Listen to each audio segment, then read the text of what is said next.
Hello students, in the previous video we have discussed about the self inductance या जिसको हम ये भी कह सकते हैं कोफिशिएंट ऑफ सेल्फ इंडक्शन यानी L, कैपिटल L से हम उसको रिप्रेजेंट करते थे। और ये था क्या, जिस तरह से हर रेजिस्टर के पास एक प्रॉपर्टी होती है रेजिस्टेंस की कि वो करंट को फ्लो करने से रोकता है, हर कैपेसिटर के पास एक प्रॉपर्टी होती है कैपेसिटेंस की कि वो चार्ज को स्टोर कर सकता है, उसी तरह से हर इंडक्टर के पास एक प्रॉपर्टी होती है इंडक्टेंस। और उसकी वजह से वो क्या करता है, अगर करंट इंक्रीज हो रहा है तो उसको इंक्रीज होने से रोकता है और डिक्रीज होता है तो डिक्रीज होने से रोकता है। हाँ, अगर कंटिन्यूअस करंट फ्लो हो रहा है फिर कुछ नहीं करता है। यानी जो L है, किसी भी इंडक्टर की जो प्रॉपर्टी L है, वो क्या काम करती है, वो चेंज इन करंट को अपोज करती है, वो चाहे इंक्रीज का हो चाहे वो डिक्रीज का हो। और हमने L के फॉर्मूले कल वीडियो में, पिछले वीडियो में डिराइव किए थे, लेकिन उसमें जैसे एक फॉर्मूला था phi is equal to Li, ये फॉर्मूला था। दूसरा अगर आप इस फॉर्मूले को देखेंगे, हमने एक फॉर्मूला लिखा था phi is equal to Li और एक फॉर्मूला लिखा था E is equal to L d phi over dt। लेकिन इसमें एक मजेदार बात है कि ये जो L है ये किस पे डिपेंड करता है, करंट पे, और L किस पे डिपेंड करता है, EMF पे। यानी हमने L के फॉर्मूले निकाले थे एक्सटर्नल पैरामीटर के ऊपर। आज हम L का फॉर्मूला निकालेंगे in such parameter related to the coil. यानी L का फॉर्मूला ऐसे फॉर्म में, ऐसे पैरामीटर में जो पैरामीटर किससे रिलेट करते हैं, कॉइल से। ठीक है, चलिए तो आज हम ये समझ लीजिए, आज का जो हमारा टॉपिक है वो हमें देखने जा रहे हैं L का एक नया फॉर्मूला और हम देखने जा रहे हैं, ऐसा समझ लीजिए। ठीक है, तो हमारे टॉपिक का नाम है सेल्फ इंडक्टेंस ऑफ सोलेनॉइड या कॉइल। ठीक है, तो समझेंगे क्या है ये सेल्फ इंडक्टेंस, यानी L किसके लिए, सोलेनॉइड, और सोलेनॉइड क्या, कॉइल। यानी हम L का एक फॉर्मूला निकाल रहे हैं। आप कहेंगे सर L के तो ऑलरेडी हमारे पास दो फॉर्मूले, तो प्यारे बच्चे एक नया फॉर्मूला है, और जब ये डेरिवेशन हो जाएगा ना तो आपको कांसेप्ट और अच्छी तरह क्लियर हो जाएगा कि क्वेश्चन में हमसे पूछा क्या गया है। तो समझ लीजिए, तो प्यारे बच्चों देख लीजिए, सबसे पहले मैं क्या करता हूं, ये मैंने एक I have consider a coil, ये मैंने एक कॉइल या सोलेनॉइड कंसीडर कर लिया है। और मैं क्या करता हूं, मैं इसका कनेक्शन, ये मैंने इसको एक बैटरी से कनेक्ट कर दिया प्लस माइनस, ये मैंने इसको एक की दिया ये, और मैंने इसको कनेक्ट कर दिया। ओके, तो सबसे पहले तो मैंने क्या लिया, एक कॉइल लिया सोलेनॉइड, जिसकी प्यारे बच्चों कुछ ना कुछ क्या होगी, लेंथ होगी।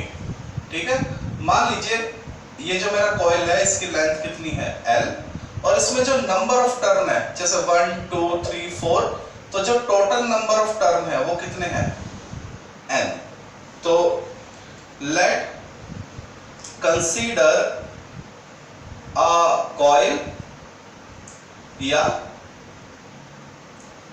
Solenoid of length L and number of turn N। तो प्यारे बच्चों मैंने एक कॉइल कंसीडर कर लिया है जिसकी लेंथ L है और उसमें टोटल नंबर ऑफ टर्न कितने हैं, N। चलिए अब जैसे प्यारे बच्चों मैं इस की को ऑन करूंगा, जैसे मैंने की को क्या करा, ऑन, तो बैटरी से क्या चलेगा, एक बैटरी के पॉजिटिव टर्मिनल से एक करंट फ्लो हो जाएगा। क्या बात आपको समझ में आ गई? तो एज द की ऑन, जैसे ही की को क्या किया जाएगा, ऑन किया जाएगा, ठीक है, करंट I फ्लो। तो जो करंट I है वो क्या करेगा, फ्लो करेगा, ठीक है। और जैसी करंट इस कॉइल में जाएगा तो इस कॉइल के अंदर एक मैग्नेटिक फील्ड क्या हो जाएगा, प्रोड्यूस हो जाएगा, ठीक है। Okay,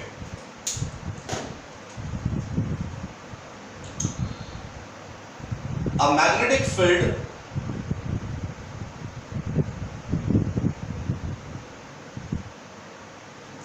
produced in coil such that B is equal to mu naught n I। जैसे ही करंट आएगा तो इस कॉइल में क्या आ जाएगा, एक मैग्नेटिक फील्ड आ जाएगा, और वो जो मैग्नेटिक फील्ड होगा प्यारे बच्चों, वो क्या होगा, म्यू नॉट एन आई के बराबर होगा, ठीक है।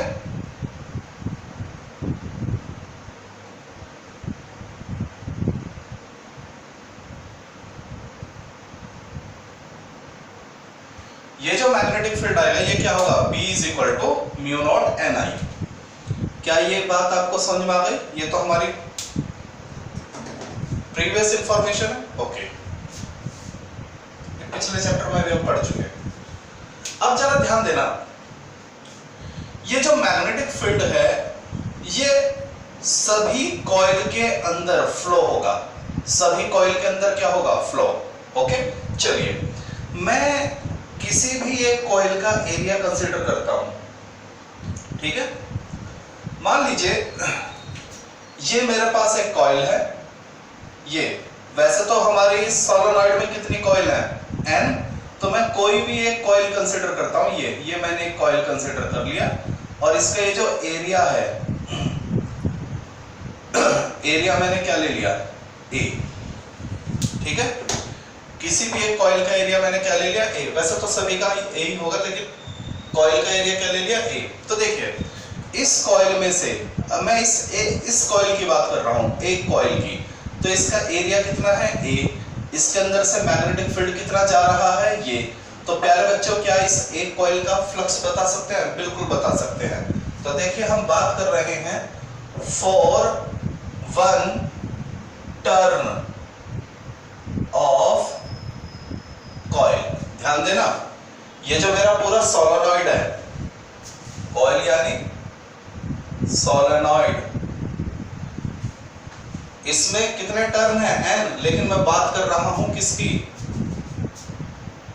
एक टर्न की। ध्यान देना, वैसे तो नंबर ऑफ टर्न है n, लेकिन मैं एक टर्न की बात कर रहा हूं।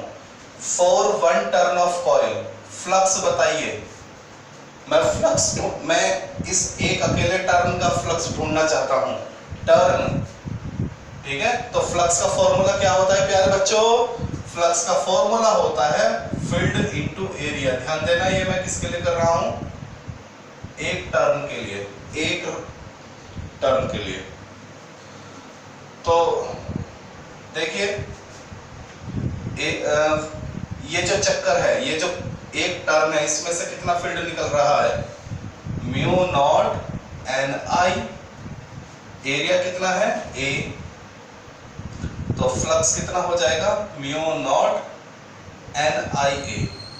क्या ये बात समझ आ गई। तो ये किसके लिए है, मैं बार बार लिख रहा हूं, for one turn, for one turn, okay.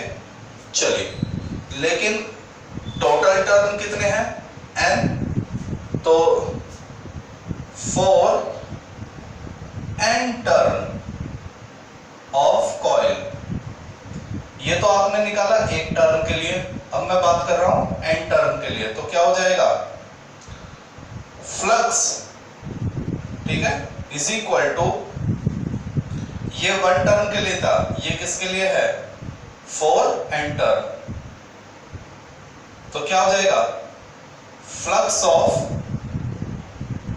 One turn multiply total number of turn, यही तो हो जाएगा। तो n टर्न के लिए जो फ्लक्स आएगा, एक टर्न का फ्लक्स वो कितना है, म्यू नॉट एन आई ए, और प्यारे बच्चों टोटल नंबर ऑफ टर्न कितने हैं, n। तो मेरे ख्याल से बात समझ में आ गई होगी आपको। ओके, अब एक बात बताइए, ये जो स्मॉल n है और कैपिटल N है, जो समझदार बच्चे हैं वो तो एकदम जानते हैं, क्योंकि इस चीज को हम पहले ही जो प्रीवियस चैप्टर है जहां हमने सोलेनॉइड को पढ़ा था उन्हें मालूम होगा। n होता है टोटल टर्न और स्मॉल n होता है number of turn per unit length. यानी अगर आप टोटल नंबर ऑफ टर्न को लेंथ से डिवाइड कर देते हैं तो आपको क्या मिलता है, n मिलता है। मान लीजिए एक सोलेनॉइड में नंबर ऑफ टर्न है 50, लेंथ है 10 सेंटीमीटर, तो स्मॉल n क्या हो जाएगा, 5 टर्न पर सेंटीमीटर। समझ बात आ गई। ओके, तो मैं क्या करता हूं, इस n को क्या लिख सकता हूं, ये लिख सकता हूं। तो मेरा फ्लक्स क्या आ जाएगा, mu naught n over l I A into n। तो flux is equal to mu naught n square l I A. देख लीजिए प्यारे बच्चों, दिस इज द फ्लक्स। मैंने क्या किया है, इस कॉइल में कितना फ्लक्स होगा वो फाइंड आउट कर लिया है। This is the total flux of this coil. Okay, चलिए, लेकिन हमें तो किसकी वैल्यू निकालनी है, n की वैल्यू निकालनी है। तो देखिए आगे बढ़ते हैं। मेन बात जो थी इस डेरिवेशन में वो ये फ्लक्स की था, बाकी कोई ज्यादा मेन बात नहीं, अब तो इजीली हो जाएगा। तो देखिए, वी हैव, आपके पास क्या रिलेशन है प्यारे बच्चों, flux is equal to L I. ये रिलेशन हमने पिछले वीडियो में पढ़ा था। This is the relation between the flux of coil and the self inductance of coil.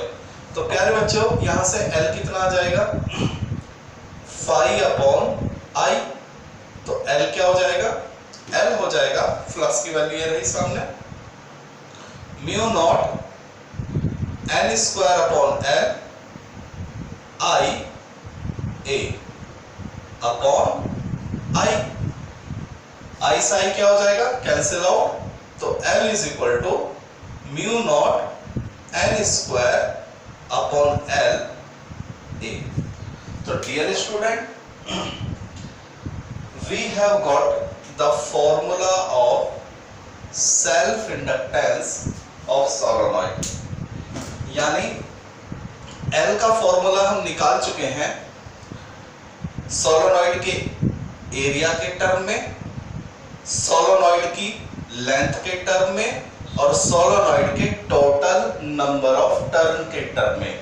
यानी हमने L का फॉर्मूला उन पैरामीटर के टर्म में निकाला है जो सारे पैरामीटर किससे रिलेट करते हैं, कॉइल से। बात समझ आ गई। पिछले जो फॉर्मूले थे हमारे L के, वो किस पे डिपेंड करते थे, करंट पे या ईएमएफ पे। पिछले वीडियो में हमने जो L के फॉर्मूले निकाले, लेकिन ये हमने प्योरली फॉर्मूला निकाला है L का, किसके, उन टर्म के रिस्पेक्ट में जो टर्म किससे रिलेट करती हैं, कॉइल से, लेंथ के टर्म में, एरिया के टर्म में और नंबर ऑफ टर्न के। तो मेरे ख्याल से अब आपको आज का टॉपिक समझ में आ गया है। तो एग्जाम में अगर आपसे पूछ लिया जाए कि सेल्फ इंडक्टेंस निकालिए सोलेनॉइड का, बात समझ आ गई, तो यानी आपसे क्या पूछा है, ये वाला फॉर्मूला पूछा है। बात समझ आ गई प्यारे बच्चों। ओके, अब अगर हम इस फॉर्मूले को थोड़ा तरीके से देखें तो यहां से इस फॉर्मूले से हमें कुछ इंफॉर्मेशन मिलती है। देखिए, वी गेट नंबर 1, जो L है वो डिपेंड करेगा किस पर, N पर। जो L है वो डायरेक्टली डिपेंड करेगा किस पर, N पर। यानी किसी भी कॉइल में जितने ज्यादा टर्न होंगे उस कॉइल का L उतना ही ज्यादा होगा, यानी सेल्फ इंडक्टेंस। यानी उस कॉइल के अंदर करंट के चेंज को अपोज करने की टेंडेंसी उतनी ही ज्यादा होगी। क्या ये बात समझ में आ गई? जैसे अगर आप देखेंगे जो हमारा हीटर होता है, रूम हीटर होता है, मतलब हीटर होता है, उसमें देखिए वो कॉइल कितनी लेंथी होती है, बस है ना, उसमें यानी नंबर ऑफ टर्न क्या है, बहुत ज्यादा है। चलिए, तो यानी अगर हमें L की वैल्यू बढ़ानी है तो हम क्या करते हैं, नंबर ऑफ टर्न बढ़ा सकते हैं। चलिए, ऐसे ही जो L है वो एरिया की क्या होगा, डायरेक्टली, यानी अगर आप कॉइल के इस एरिया को अगर आप बढ़ा देते हैं, बात समझा भाई, तो L की वैल्यू भी क्या हो जाएगी, बढ़ जाएगी।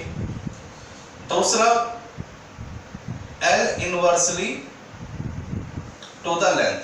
तो प्यारे बच्चों, ये पैरामीटर आप याद रखना, 1 मार्क्स के क्वेश्चन आपके इसमें से बन सकते हैं कि n को अगर चेंज करें तो L में कैसा चेंज होगा, एरिया और लेंथ को चेंज करें तो L में क्या चेंज होगा। तो दिस इज योर टॉपिक जो हमें पढ़ना था।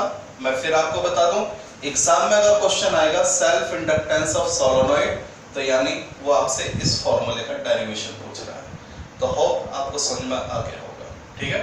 तो यानी L के हमारे पास अभी तक कितने फॉर्मूले हो चुके हैं, L के प्यारे बच्चों हमारे पास 3 फॉर्मूले हो चुके हैं, बता देता हूं।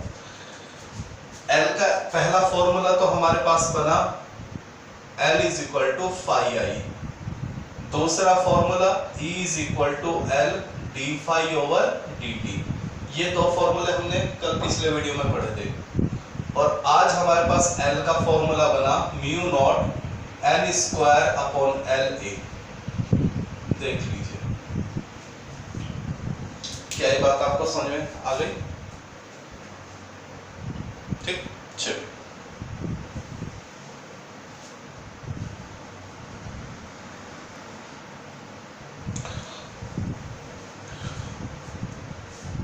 Okay, dear students, now we have our next topic, energy store in inductor.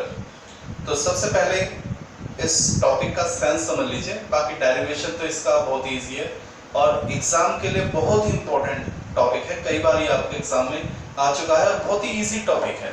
देखिए, इसको समझ लीजिए, energy store in inductor.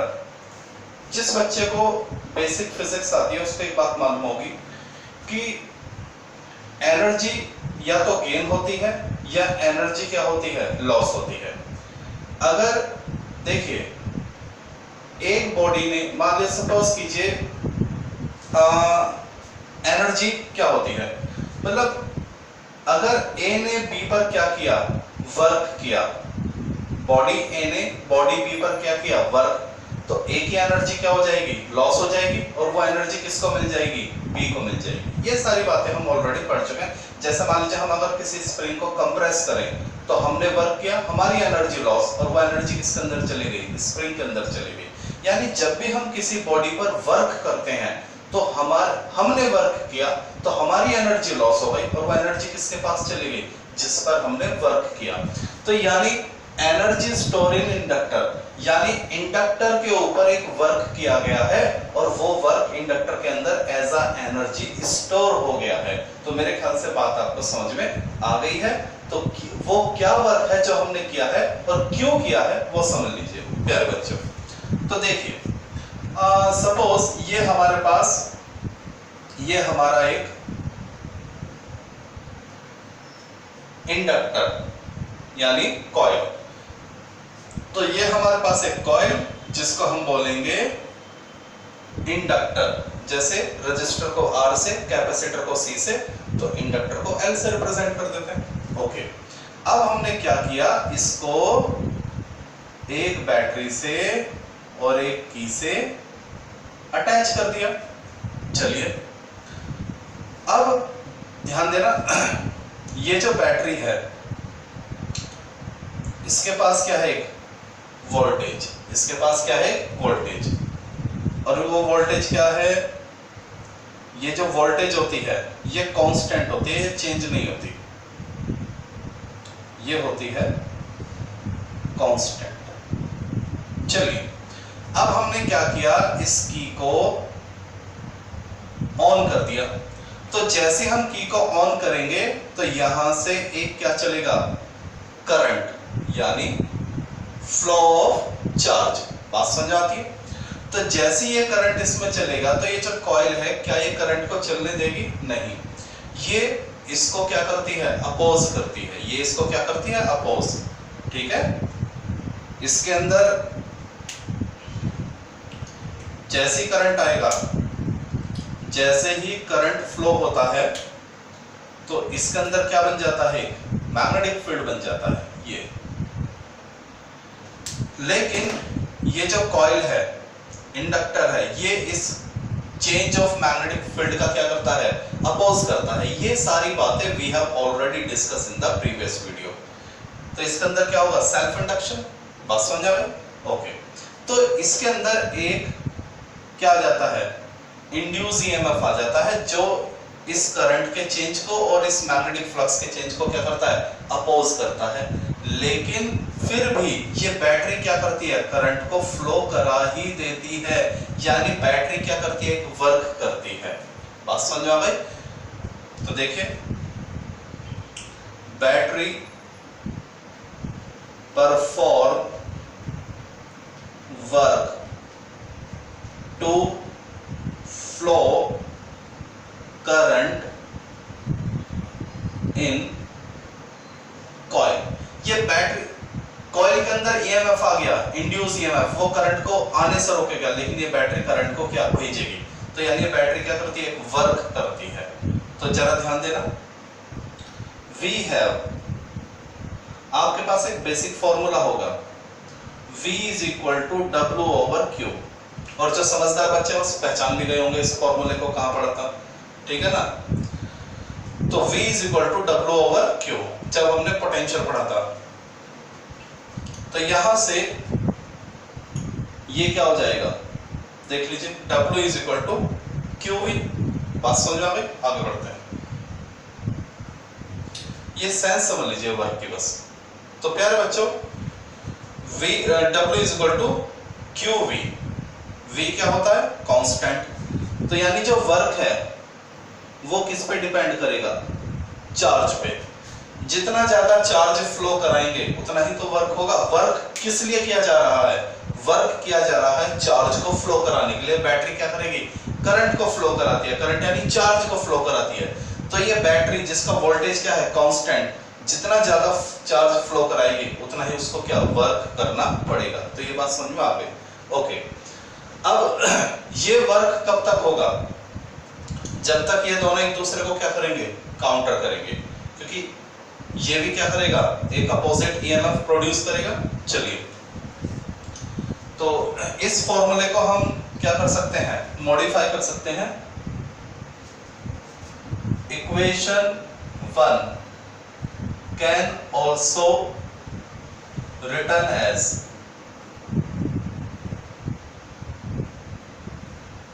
E dq। हमने यहां V की जगह क्या लिख दिया? EMF, क्योंकि दोनों ही क्या है? वोल्टेज। दोनों ही क्या है? वोल्टेज। बैटरी वर्क करेगी इसको करंट फ्लो कराने के लिए, और ये EMF वर्क करेगा करंट को रोकने के लिए। तो दोनों एक दूसरे के क्या होते हैं? काउंटर होते हैं। Okay, dW is equal to Faraday law. बताइए क्या होता है? आपको बताया कि थ्री लॉज रट लीजिए। phi is equal to Li, E is equal to L di over dt, और L is equal to mu naught n square over La। ये तीन फॉर्मूले आने चाहिए आपको। फ्लक्स और L I में भी रिलेशन, L का EMF में रिलेशन, और L का NaL में रिलेशन, ये आपको आने चाहिए। तो फैराडे लॉ क्या है? ये है। तो देख लीजिए, क्या लिख सकता हूं? L di over dt Q। किसकी वैल्यू पुट कर दी? E की वैल्यू पुट कर दी हमने। तो dW is equal to L di, मेरे ख्याल से ये हमने E की वैल्यू पुट करी है, तो यहाँ dq होगा। E की वैल्यू क्या है? L di ओवर dt, और dq एज इट इज। और हमने इस क्या किया? इस dt को डी क्यू के साथ ले गए, ये जो नीचे टाइम है dt इसको dq के साथ ले गए। क्यों? इससे हमें क्या फायदा होगा अभी पता चल जाएगा। L di charge upon time क्या बन जाता है प्यारे बच्चों? करंट। dq ओवर dt क्या हो जाएगा? Current. The rate of flow of charge is current, ये तो बहुत ही बेसिक फॉर्मूला है, the rate of flow of charge is current. चलिए तो हमारा यहां से फॉर्मूला आ गया dw is equal to Li di, दोनों तरफ इंटीग्रल कर दीजिए। Li di, तो L तो एक कांस्टेंट टर्म होता है तो ये बाहर आ जाएगा। dw is equal to L integral I di, ये लिख लीजिए साइड में अपने नॉलेज के लिए। ओके चलिए integral dw, w L as it is, I di सबको मालूम है क्या हो जाएगा? I square by 2। ठीक है, 12th क्लास में आते आते तो सभी का इंटीग्रल इतना स्ट्रांग हो जाता है कि मालूम है क्या होने वाला है। तो यहां से प्यारे बच्चा क्या फॉर्मूला आ जाएगा? Half L I square. This is the work done on solenoid. This is the work done on inductor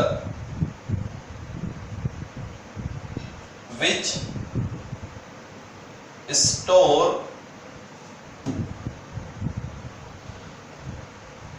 as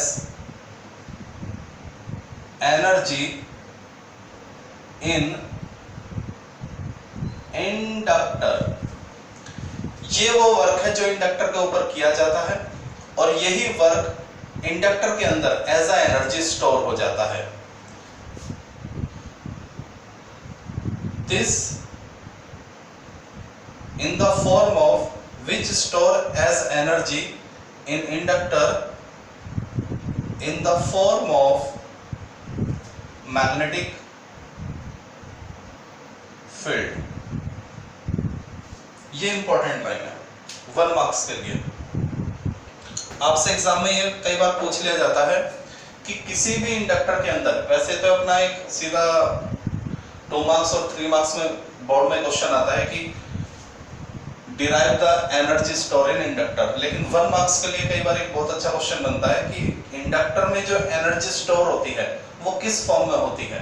magnetic field में होती है, जिसको हम बोलते हैं मैग्नेटिक पोटेंशियल एनर्जी। ठीक है, तो आप ऐसे भी लिख सकते हैं,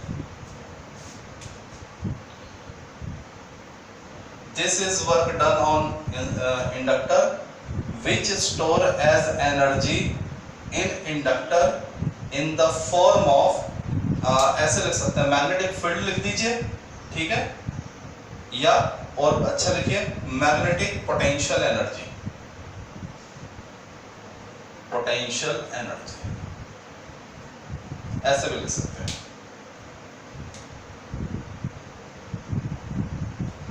ठीक है, magnetic energy, magnetic potential energy, magnetic field, जो भी आपको सही लगे। ठीक है, तो प्यारे बच्चों किसी भी इंडक्टर में ये एनर्जी होती है, तो इसको हम, चूंकि ये पोटेंशियल एनर्जी की फॉर्म में हो जाती है तो हम इसको लिख लेते हैं U is equal to half L I square.